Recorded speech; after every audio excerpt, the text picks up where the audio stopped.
podcastnya kami. Oke guys, di sini kami akan membahas dan mereview salah satu jenis karya sastra yaitu novel. Untuk itu izinkan saya untuk memperkenalkan nama saya. Nama saya Odilia Ferlita Jahaut dengan NIM 2401010122. Di sini saya selaku sebagai moderator. Untuk mengisi acara di podcast ini saya telah mengundang salah satu narasumber. Untuk itu mari kita memperkenalkan narasumber kita. Oke kakak, silakan memperkenalkan diri. Oke, baik kakak, terima kasih atas kesempatan yang telah diberikan kepada saya. Baik, di sini saya ingin memperkenalkan nama. Perkenalkan, nama saya Ina Marina Boik dengan NIM 2401010057. Oke, terima kasih atas perkenalannya kakak. Kalau boleh ini kakak, perkenalannya untuk lebih lanjut, boleh tanya kakak dari fakultas mana, universitas mana, serta prodinya dari mana? Oke, baik kakak, terima kasih teman-teman. Di sini saya dari salah satu kampus ternama di NTT, yaitu Universitas Nusa Cendana, dari Fakultas Ilmu dan Keguruan Pendidikan, dari Prodi Bahasa dan Sastra Indonesia. Oke, calon-calon guru ya guys. Oke kakak, kalau boleh tanya lebih lanjut ya kakak, karena kami nanti ada beberapa pertanyaan mengenai salah satu karya sastra novel yang kakak bawa dan kakak baca, kakak telah baca. Untuk pertanyaan pertama kakak, apa sih judul dari novel yang telah kakak bawa dan kakak baca itu?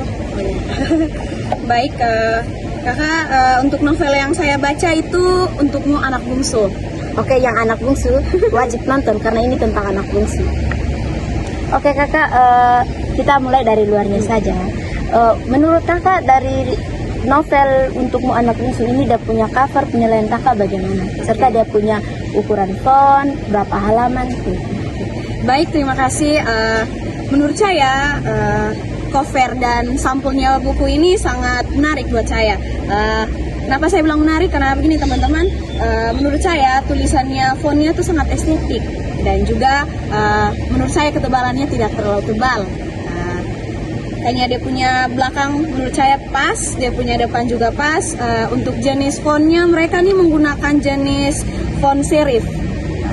Terus untuk halaman bukunya ada 152, jadi menurut saya tidak banyak. Untuk buat teman-teman yang tidak suka membaca, ini sangat rekomen sih, soalnya halamannya tidak banyak teman-teman. Oke kakak, untuk pertanyaan selanjutnya, kalau boleh tahu dia punya tema dari novel yang kakak baca ini, serta siapa sih penulis atau pengarang dari cerita ini, dan siapa penerbitnya?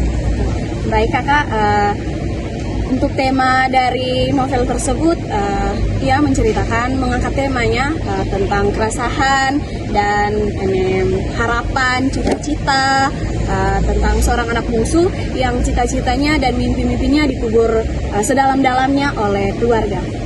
Untuk penerbitnya itu dari Media Kita, terus untuk penulisnya dari namanya Hidayah Hanin. Untuk tokoh utamanya penulisnya tersebut ini kakak, karena beliau seorang anak bungsu juga, dan dia sangat menuangkan ide-ide dan keresahan dari pribadinya di dalam novel tersebut. Oh, berarti yang penerbitnya itu turun langsung dalam cerita ini. Penulisnya turun langsung dalam cerita ini. Oke, untuk pertanyaan selanjutnya, semoga kakak tidak bosan untuk menjawab pertanyaan dari kami. Karena kami ini sangat penasaran bagaimana sih isi dari buku ini. Kalau untuk itu kakak, menurut kakak bagaimana sih paling berkesan dari cerita ini, supaya penonton juga tahu bagaimana sih yang paling berkesan? Menurut saya bagian yang paling terkesan dan juga menarik, awalnya itu anak bungsu ini dia mimpi-mimpinya dan juga cita-cita dan harapannya dikubur dalam-dalam dari kedua orang tuanya dan juga kakak-kakaknya. Tapi pada ending akhirnya itu anak bungsu ini ia mulai terbuka kepada kedua orang tuanya dan juga kakaknya.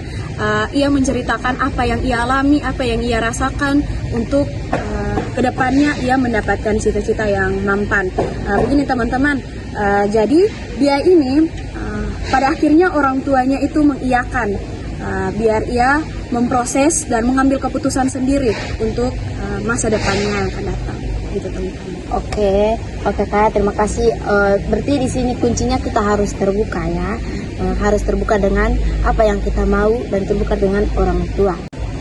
Oke kakak, pertanyaan selanjutnya, kan kalau latar itu kan dibagi 3, latar tempat, latar waktu, dan latar suasana. Kalau dari latar nih, bagaimana sih latar dari cerita dari novel tersebut, kakak boleh paparkan kepada penonton?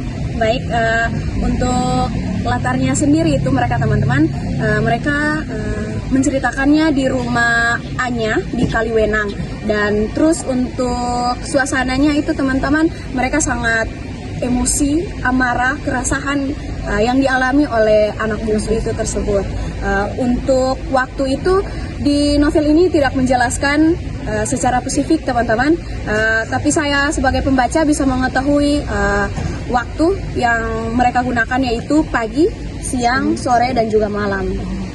Oke kak, semoga kakak tidak bosan-bosan dengan pertanyaan kami Masih ini. kak. Oke, pertanyaan selanjutnya itu kakak, bagaimana sih alur dari novel ini? Apakah ada alur maju atau ada alur mundurnya?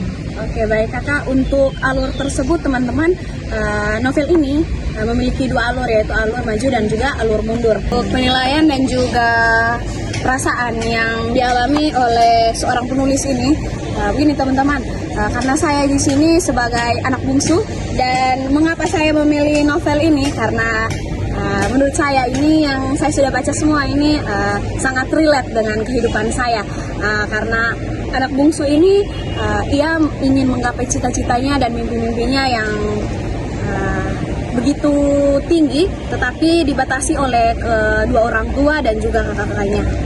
Kakak, kan para penonton dan saya juga belum membaca dari novel yang berjudul Untukmu Anak Bungsu. Kalau boleh kami tahu, bagaimana sih kakak ceritakan secara singkat saja supaya para penonton dan saya juga tahu isi dari buku tersebut. Oke baik, untuk secara singkat dari novel ini, yang pertama itu terdapat sudut pandang, di mana anak bungsu ini sudut pandangnya ia merasa sangat kesepian dan merasa keresahan terhadap apa yang diinginkan oleh keluarganya. Dan di sini sudut pandangnya ini kita semua sudah tahu, anak bungsu ini seringkali dipandang dengan anak yang dimanja, anak yang diperhatian. Tapi begini teman-teman, berhubung dengan kehidupan saya juga, saya sebagai seorang anak bungsu, saya di sini merasa kesepian juga teman-teman dengan isi novel tersebut. Yang kedua itu isi utama dari novel ini. Yang pertama itu kadang si anak bungsu ini merasakan hal yang tidak pantas, yang tidak diinginkan dan di luar ekspektasinya karena kedua kakak-kakak mereka dan juga orang tua mereka. Karena begini teman-teman, anak bungsu ini ingin mengejar cita-cita dengan menuanya kedua orang tua dan juga kakak-kakak yang sudah sibuk dengan kehidupan mereka masing-masing. Itu teman-teman. Oke kakak, berarti bisa disimpulkan begini, dia hanya ingin membuka jalannya tapi dihalangkan dengan dia punya niat dari kedua orang tuanya. Kalau pesan moral dari novel yang kita baca ini supaya bisa dibagikan kepada penonton dan saya juga sering. Oke, baik teman-teman, pesan moral dari isi novel ini mengajak kita untuk anak bungsu tidak hanya saja menjadi harapan terakhir keluarga, tetapi ia juga harus berani untuk meraih cita-citanya sendiri. Itu dari utama untuk pesan moral tersebut. Baik teman-teman, setelah mendengar cerita dan review dari Kakak Ina, di sini saya bisa menyimpulkan bahwa tidak semua anak bungsu itu dipandang disayang, dimanja, tetapi ada harapan mereka tertutup karena kurangnya keterbukaan kepada keluarga, sehingga harapan mereka dan ekspektasi mereka yang terlalu tinggi itu jadinya kurang. Makanya saya pesan kepada anak bungsu lebih terbuka lagi supaya apa yang kamu inginkan itu dapat dicapai. Bukan begitu Kakak Ina? Terima kasih telah menjawab beberapa pertanyaan dari kami. Mungkin kakak bisa memaparkan bagaimana sih motivasi untuk para penonton dan juga saya membaca kerasan itu bagaimana sih dengan dia punya manfaat. Baik teman-teman, terima kasih. Manfaat dari membaca membaca satu karya sastra itu teman-teman, awalnya saya pribadi tidak suka dengan membaca. Kenapa demikian? Karena saya ini pribadinya lebih suka menonton. Karena menurut saya dengan menonton itu lebih menangkap wawasan lebih cepat. Kalau untuk membaca berhubungan dengan mata saya minus, jadi teman-teman kurangnya membaca. Jadi menurut saya itu menonton lebih mendapatkan wawasan lebih cepat. Tapi dengan menemukan novel ini untukmu anak bungsu, saya memiliki ketertarikan yang sangat terikat dengan novel tersebut karena awalnya saya melihat dari sampulnya ini, saya merasa ternyata ada novel ini yang sangat relate dengan kehidupan saya.